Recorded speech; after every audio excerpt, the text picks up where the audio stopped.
Hey everyone, welcome back to History Mysteries. Imagine this, a massive ship, deemed unsinkable, cruising through the icy Atlantic. What if I told you a simple radio message could have saved over 1,500 lives? But instead, a snappy 6-word reply sealed its fate. And get this, it wasn't the iceberg alone that doomed the Titanic. It was human error in the airwaves. Stick around as we dive into the 6-word message that sank the Titanic. The radio blunder that changed history forever.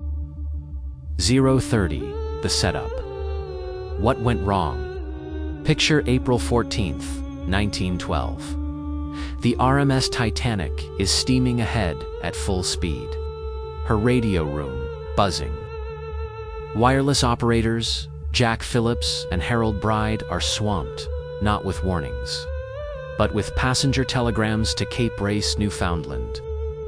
These guys worked for Marconi, earning tips from rich folks' messages. Safety alerts? They took a back seat. Makes you wonder about priorities back then, right? Throughout the day, Titanic received 7 iceberg warnings from ships like the America, Mesaba, and Californian.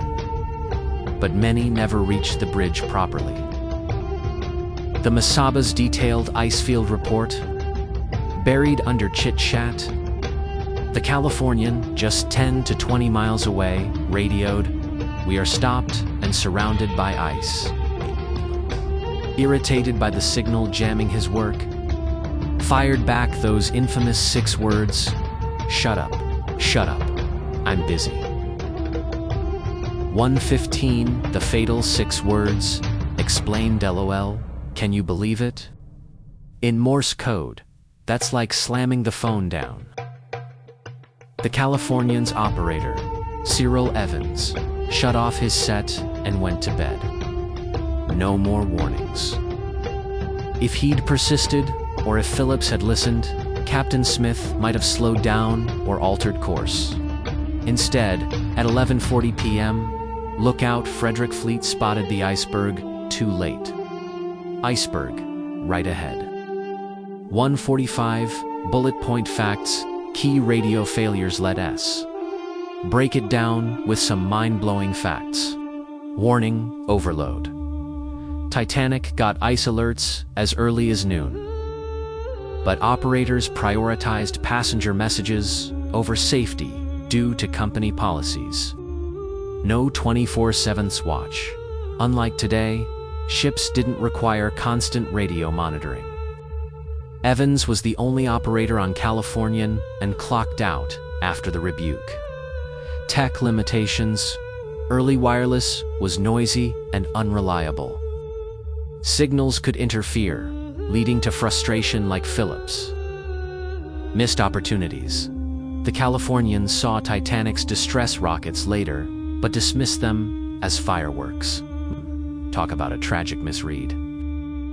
Aftermath impact. This disaster led to the 1914 Safety of Life at Sea Convention, mandating 24-hour radio watches and better iceberg patrols. 2:45, the sinking and lessons learned by 12:05 a.m. Distress calls like CQD and the new SOS went out. The Carpathia responded, but arrived too late for most. Titanic sank at 2:20 a.m., taking 1,517 souls. If that 6-word snap hadn't happened, history might be different. It's heartbreaking to think about the what-ifs. 3:30, wrapping up reflections. This story reminds us, communication is key, even in our digital age. Small oversights can lead to massive consequences. Thanks for watching. If you learned something new, hit that like button and subscribe for more untold history.